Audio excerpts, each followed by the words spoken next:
Okay mga kababayan, welcome back po dito sa Batang RP YouTube channel. At actually ngayon na lang po ulit ako makakapag-upload dito sa channel na to. Kasi nung mga nakaraan ho, sobrang busy. No? At nakaisang upload pa lang ho tayo dito sa channel na to. Bali kakilala po ako ni Daddy Frankie. Ako then si Chris Ulo din. No? At matagal ko na kakilala si Daddy Frankie. Actually, maliit pa yung kanyang channel. Nakilala ko na po siya. Then may mga friend po siya na nakakilala ko rin. Para alam niyo lang din, no? Makilala niyo ako sa mga hindi pa ako nakakilala sa akin. At meron din isang talagang dating friend na talagang friend ho ng family ng misis ko. Na talagang si Daddy Frankie talagang, dati na ho matulungin daw talaga yan. Matagal na ho. At wala pa raw YouTube channel. Talagang matulungin na raw po yan. Kaya siguro, yung passion niya, yung ginagawa niyang pagtulong, nagkaroon ng YouTube. So, doon niya dinala. No? At the same time, kumikita siya sa YouTube, then tinutulong niya rin ho siya manangailangan. At ngayon ho, magre-reaction video ho ko doon sa, actually nung unang napanood ko ito, matagal na, nakarang taon pa ho. No? Itong si Oliver na kaibigan ho ito ng kakilala, kaibigan ko hong political vlogger, si Ballpoint Man. So, hanggang sa nasundo ko istorya, then iba hindi ko napapanood. Then ngayon, nagbalik ako sa YouTube channel ni Daddy Frankie at nagulat ako, naging ganito na istorya. No? Na, nireview ko ibang video, okay na si Oliver. Kumbaga siguro mga nasa 70 to 80% okay na siya. No? At dati nung unang napanood ko siya, hindi pa halos yung paa niya, yung sobra 20 years ba mahigit ba naman na nakaupo. So yung paa niya hindi na nadediretso. So ngayon okay na, nakakatayo na siya, nakapag-basketball na. So gaya ho ng napapanood natin ng mga tinutulungan ho na iba't ibang charity vlogger, iba napapabayaan, then natulungan na ng charity vlogger. Then may mga tumutulong ng mga sponsor, mga OFW, so nagkakapera na yung tinutulungan ng charity vlogger. Then dumarating na ho yung mga kamag-anak. So ito i-reaction na natin mga kababayan sa Ate Ansing. Okay? Play natin. Halika bandang, baba tayo. Yeah. Okay? Ngayon mga kababayan, mga kabarangay, magandang hapon po sa ating lahat. Samahan natin. Pumasok lang. Mga kababayan, galing po kami ng Makati kasama ang team. At bago kami umalis ng Makati, nakatanggap tayo ng message galing po sa ating mga kababayan, galing po sa ating sponsor na nag-message at sabi niya, Daddy Frankie, may ipapadala ako para kay Nanay Ansing. Kaya along the way naman po ito, from Makati, and then bago makarating sa Malasigi, nasa kalagitnaan, itong kamiling to, no? Paniki. Kaya dumaan na kami dito dahil sabi ng sponsor, may ipapaabot daw siya para kay Nanay Ansing. Ano nga po kaya May sponsor. Tayo na. Siguro itong story ng Oliver mga kababayan, hindi ko lang sure pero sa lahat ho ng napanood ko, hindi ko naman ho na lahat na papanood ng tinutulungan ng mga charity vlogger, pero sa lahat ho ng napanood ko ng mga tinutulungan ho ng mga charity vlogger, napanood ko lang, parang ito na ho yung pinaka-worst. No, ito na yung pinaka talagang grabe ho ang nangyari dito sa Oliver. No? At sakto, no, na discover na tulungan ho ni Daddy Frankie, no? Ang laki ho ng grabe, ang laki ho ng sakripisyo nila rito dito sa Oliver. Pati ho ng mga kasama niya, yung team Daddy Frankie. Tuloy natin. yung ipapadala kay Nanay Ansing? Samahan nyo kami mga kababayan para hindi po masayang ang biyahe. Kaya dumaan na lang kami dito. Kaya kasama natin si Mami Rochelle tsaka si Bandang kasi galing daw sa day off. Anong ginawa mo sa Makati? Bakit nag-day off ka pa? Galing akong tiyo. Kasi galing akong bangkan. Ito hindi ko na nasundan yung story nito, hindi ko na siya kilala. Hindi okay. Ano? Wala ka naman trabaho, kain tulog lang, bakit mag-day off pa? Kasi galing akong bahay ni CB, bangkan. Kaya nga, bakit ka pa mag-day off? Kasi, mahaba yung kiyok eh. Ba, iwan ko sa'yo. Halika na. Tara mga kababayan, samahan niyo ito sa amin. Nandiyan si Nanay Ansing. Halika na. Mukha yung Nanay Ansing, andito tayo. Dapat yung nanante, di ko ringi, Ano? mabuto. Hindi naman siya nangingi. Ha? Simple lang yung vlog ni Daddy Frankie, ano? Walang masyadong edit, parang talagang 100% dokumentaryo, no? Parang normal, no? Oo. Oo. Ha? Oo, galing kasi kami ng Makati.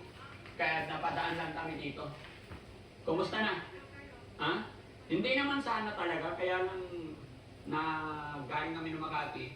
Eh, anong the way naman, kaya dumaan na lang kami. Kasi merong merong Parang ang ganda nung... Parang ang ganda ng mukha ni Ansing, ano? Parang parang ang saya-saya niya nung dumating si Daddy Frankie, no? Parang siyang may naba-vibes. Parang feeling niya may paparating na anghel or biyaya na ramdam, no?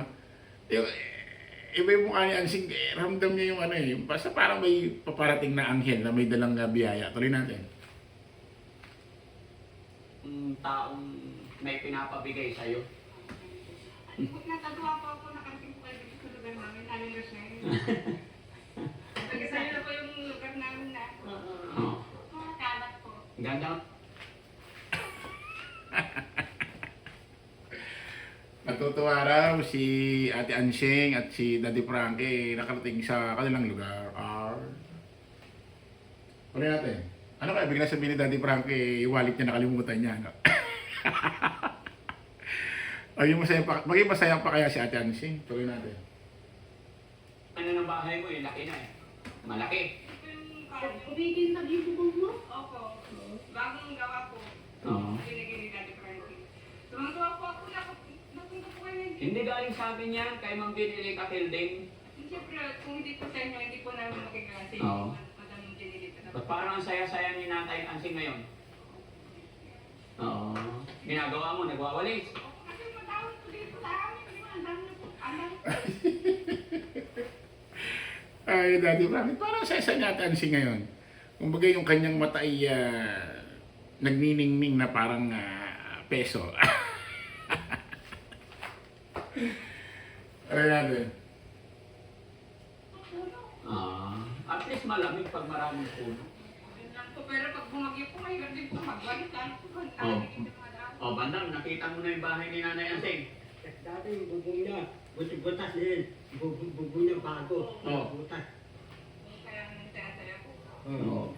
Parang hindi ka sulugan. Kasi bagong bubong mo eh. Oo. Ito yung bubong luma. Ay, lumapit na butas-butas na yun. Tapos kinalawang. Dito tayo. Nalawan niya. Bakit? Hingin mo yung luma? Oo, kasi yan. Ako pa hingi ko yung bubong luma may butas Sabi mo eh. naman doon. Nandiyan yung danta. Yan lang. Ikaw mo yan. Nagsabi ako lahat. Hindi man Bandam, mabaho. Hindi. Yung bubong luma may butas. Naamoy ko si Bandam. Ako yung bubong. Ah. Kasi atiyan kita. Ay, kaya nakati tayo sa makumbenta. Oo. Nandiyan ko danta. Bubong luma may butas. Ano buwan? Marunong, Bandam, marunong naman silang magdala sa junk shop eh. Bakit ikaw pa magdala? Makikihati ka pa. Sila na magdadala. Yan yung bubong luma may butas. Ito pala ako. Sampo. Ganun. Sampu, ganito. Isa.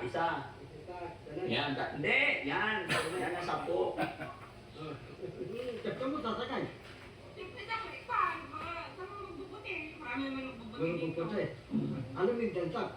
Oo naman. Ang daming junk shop dyan. Marami. Tama kita tayo mo doon. Nabita mo yung Di ba kung magkano isang kilo ng yero ngayon?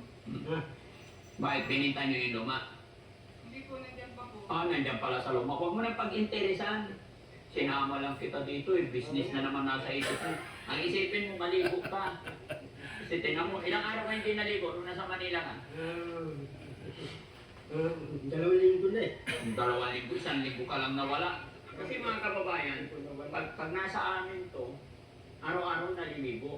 Pag pumunta ng Manila, kung ilang araw siyang nawala sa Maynila, yun din yung time na hindi siya maliligo. Kaya mabaho ka bandang. Oo, maamoy ka ni Nanay Ansing. Kahit ako, hindi pa rin ako naligo. Yeah. Mamaya na lang gabi ako maligo para mabango ako.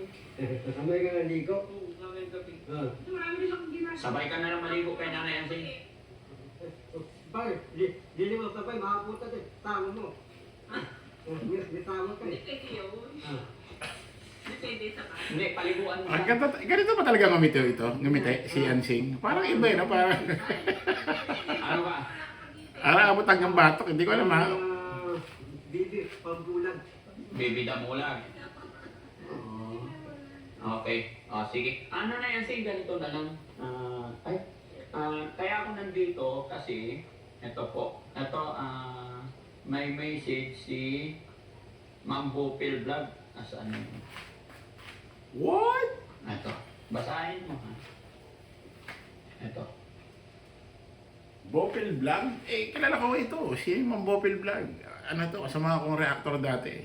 Sa, sa ibang charity vlogger. Oh, teka lang, pakinggan natin. Ito. Mula rito hanggang sa baba. Konting halaga po, Daddy Frankie, 5K po, meriendahin dyan sa shelter. 3K po kay Ansing, pangpakulay ng buhok. Or bahala na si Ansing kung anong gawin niya. So sabi ni Bopil Vlog, Daddy Frankie, magpadala ako kunting halaga. 5,000, meriendahin dyan sa shelter. 3,000, pampakulay ng buhok, pampariban sa buhok ni Nanay Ansing. Yung shelter, yun yung shelter ngayon ni Daddy Frankie. Hindi ako nagkakamali, yun ba yun? Oh, nagbigay ng 5,000 si Bopil. 3,000 dito kay, kay Ansing, pampaparlor. Naku, ganito na pala ka big time si, Bopil, ganyan ka na pala ka big time, ha? Nagbibigay ka na ng pampaparlor. Ha? Pero, ewan ko ha, kapag ba ni Bopil si Ansing? Kamukha. Ewan ko, kilala niyo ba si Bopil? Bopil Vlog? Kamukha ni Bopil, oh. Oh. Kala nga kamag-anak niya eh.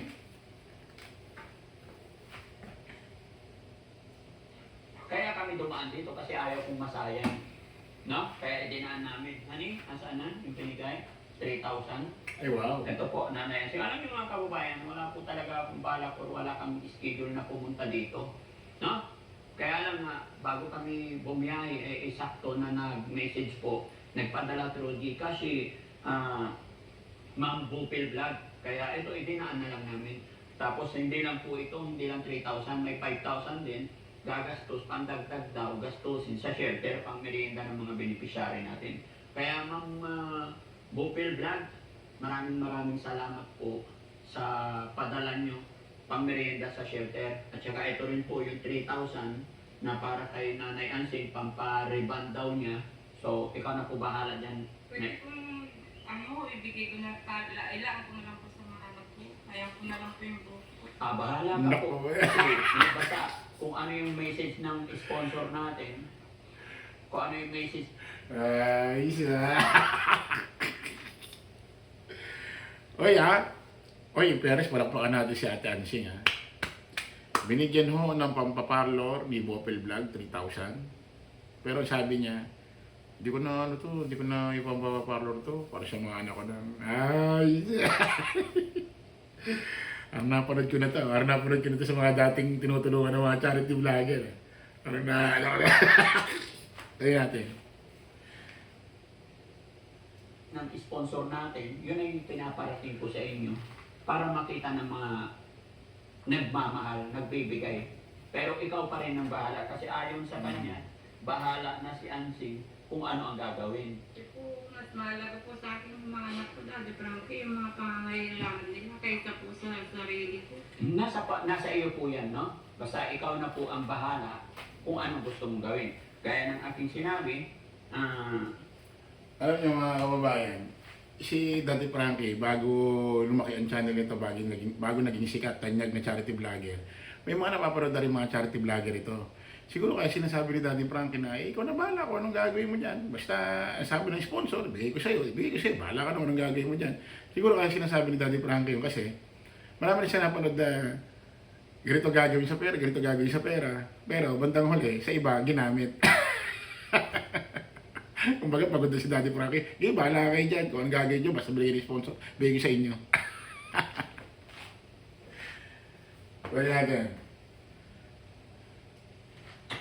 Kung ano yung hiling, utos ng mga sponsor sa akin na Daddy Frankie, ibigay mo kay Ansing, Daddy Frankie, ibigay mo kay Jasmine, Daddy Frankie, ibigay mo kay Bandam.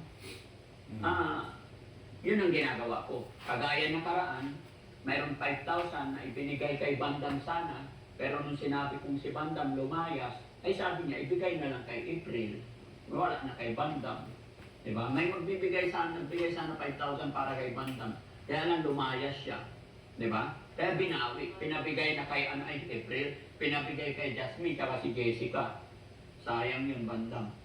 5,000 sana. Okay lang. Ay, ang bait naman niya. Okay lang. Nilipat na kay Nanay Anse. Ano masasabi mo kay Nanay Anse? Ano sabihin mo? Okay lang nananting. Dati, May asawa to si Ansing, baka magkatuloy. sana ulayas yung padala ng puntong ko, padala para sa akin, para sa yan. Sige, tanggapin ko. Okay lang anting, para sa yan. Para yung mga anak mo, para babanting kayo. Babanding sila. So paano, Nanay Ansing? Wait lang. Anong masasabi mo sa nagpadala si Ma'am Bupil Vlog? Pasalamatan natin. Madam Bobel Black, yung kasing buko, hindi ko naman na inaano, pinapaayos, ay maayos pa naman. Ilaan ko na lang po ito sa mga anak ko. Yung para po sa akin, mas mahalaga po yung mga anak ko, kaysa po pagkagastusan ko po yung sarili ko. Ibigay ko na lang. Huwag mo nang sabihin ano sa anak mo, mamaya baka may magpadala pa OFW, sabihin, sige na, sa anak mo na, ito na yung pampaparlor mo ulit. Doble. Ayan din. Ako sa mga anak ko, yung mga pangangailangan nila. Pero na po yung una ko, kaysa sarili ko po. Hindi mo na ginagastusan sarili mo. Hindi na po. Hindi na po, may mga Weh. anak na po. Yung lipstick na pula-pula lang, ginastos Yung yan. pa po ito, nalaga pa po ako. Yung lipstick? Nung nagtatrabaho pa po ako sa club. Okay lang anting, para sa yan. Sabi. Naka-lipstick, lipstick doon nung nag-aaral pa raw siya, gawin buhay pa yung lipstick. Ayan. Para yung mga anak mo, para babanting kayo. Babanding sila. So paano, Nanay Ansing? Wait lang. Anong masasabi mo sa nagpadala? Naulit. Ma'am Bupil Vlog, pasalamatan natin. Ba't tumipunta ko dito, pula labing? Doon lang po ako gumagamit. Pag pumunta kayo, Daddy Frankie, di ba si Kuya po Oliver, baka pwede nyo na pong umpisahan yung bahay niya, Daddy Frankie. Ay, bakit? Siyempre parang unti-unti, habang gumagaling na po siya, baka gusto nyo na pong ipaumpisahan. Hindi pa namin kasi napag-uusapan yun, yung pagpapagawa ng bahay. Kumbaga wala pa sa plano ko kasi yung pera niya, 100. Ayan ito mga kababayan. Itong Oliver, tinulungan ni Daddy Frankie. No? Huwag na masyado dumating yung, dami ko na kasi napanood na ganitong na bandang huli, mapapasama pa, charity vlogger, ang mapapasama pa yung tumulong, no? Bandang huli, kakalabanin ng pamilya nung tinutulungan ng charity vlogger, yung vlogger. Huwag yung ayun si Daddy Frankie mag-usya kung kailan papatayo yung bahay. Ayan na, lumalabas na, nagmamando-mando na kayo. Tingnan natin. 40,000. Kung paumpisahan ko na, baka kulangin yun. Bakit naisip mo na yung bahay niya? Siyempre, minsan po, habang nagwawalis po ako dito, minsan iniisip ko na po kung saan po ito pwesto. Sana. Iniisip mo na kung saan pwesto. Saan ba naisip mo kung saan kasakali? Itabi na lang po dito sa akin para minsan po, na ano ko po siya, nakakaulit po ako dito. Oh. Kundi maano ko po siya dito, matikaso po. Nako, ito na, dumating na yung isang kapatid, oh. Ano gagawin ko sa saging? Saan galing niya? Ah, bigay mo kay Kuya Oliver. May pasalubong naman ako. Salamat Kuya JJ, ang bait mo talaga. No? Oh, buti pa ito si Kuya. Buti pa ito si Kuya. Oh, dumating si Daddy Frankie, may pasalubong man lang. Eh, ikaw naman eh, ate Ansing, wala ka man lang pasalubong. Ang pasalubong mo agad magandang ngiti na para bang ine-expect mo na, alam mo na. So, bigay ka naman ng pasalubong man lang kay Daddy Frankie, kahit man lang pitas-pitas man lang nakalamansi dyan. Tignan natin. Nung ipadala mo to para kay Kuya Oliver, pahinugin. Sige, salamat. Nakakatuwa naman. Guys, itabi mo to. Ayan, mga kababayan, mga kabarangay, oh. Sorry. May bigay si Kuya JJ. Saan mo to kinuha?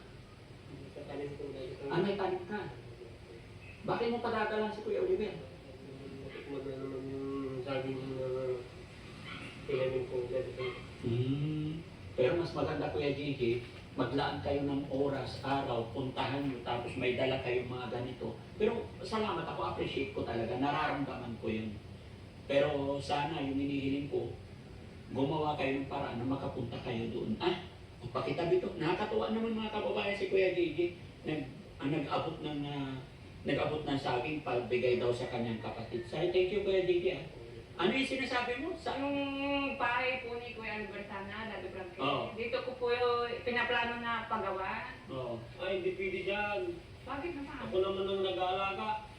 Noon nga, tayo ko siya, ikaw ang nag-aalaga, pero ngayong napagamot na siya, ako nang mag-aalaga sa kanya. Kasi Ay, noon, hindi. pinapabayaan mo lang siya, alak ka ng araw. Sa pamalayo, hindi dito. Puro sa may kong mga ano. Hindi, dito na siya, dito na sa pudet ko ngayon. Hindi, pwede doon to sa malayo. Hindi Anong dito. malayo? Eh, paano sa titindan daw kung malayo? Dito na sa tabi ng bahay ko. Para ako nang bahala sa kanya. Hindi nga pwede. Puro sa mga Kung noon, napabayaan mo siya ngayon, para paramdam ko yung pagmamahal ko na hindi ko naparamdam sa kanya. Hindi dito, doon na lang ako sa malayo. Hindi doon, malayo doon. Ang lapit Paano mo. kung malayo? Eh, walang kuryente. Papalagyan na. Ang lupit na. Kasi ako natatandaan ko, kasi nga iba, hindi ko na napanood yung video. Natatandaan ko nung una, nung na-discover ni Daddy Frank ito, nasa kulungan siya, 20 years mahigit. Ang alam ko tumitingin-tingin sa kanya, si Kuya, yung lalaki. Kalimutan ko lang yung pangalan. Wala pa sa eksena to. Itong kamukha ni Bopil, wala pa. Wala pa to. Eh, gusto niya raw itabi sa bahay niya. Oh, si Oliver gusto niya itabi para tabi rin yung grasya. Para monitor daw.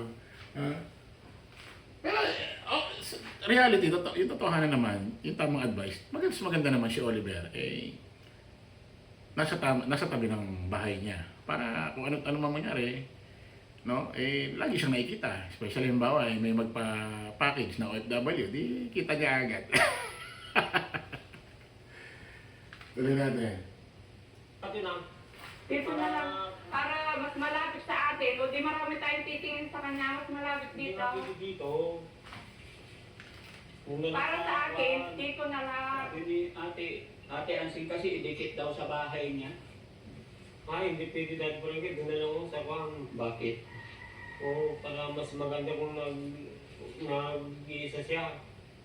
Mas malayo doon, mahirap ang pandong. Pag naatagan mo ng pagkain, parang mag-aaral paggabi. Dito na lang sa tabi ko. Pero tingin ko naman, hindi naman natin basta-basta pagagawan hanggat hindi pa siya gumaling. Matanong ko lang Nanay Ansing, bakit naisip mo ng paggawan ng bahay si Kuya Oliver agad ngayon? Kaya po gusto ko po nakahanda na po siya. Pag magaling na po siya, gusto niyo na pong ihatid, Daddy Frankie, o may tutuloy na po siya, na sigurado. Teka muna, may ads ha. I-skip ko muna Daddy Frank. Kaya lang.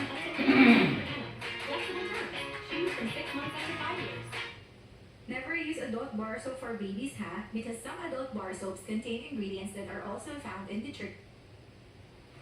Okay. Paano yan? Ayaw pumayag naman ni Kuya JJ na dito.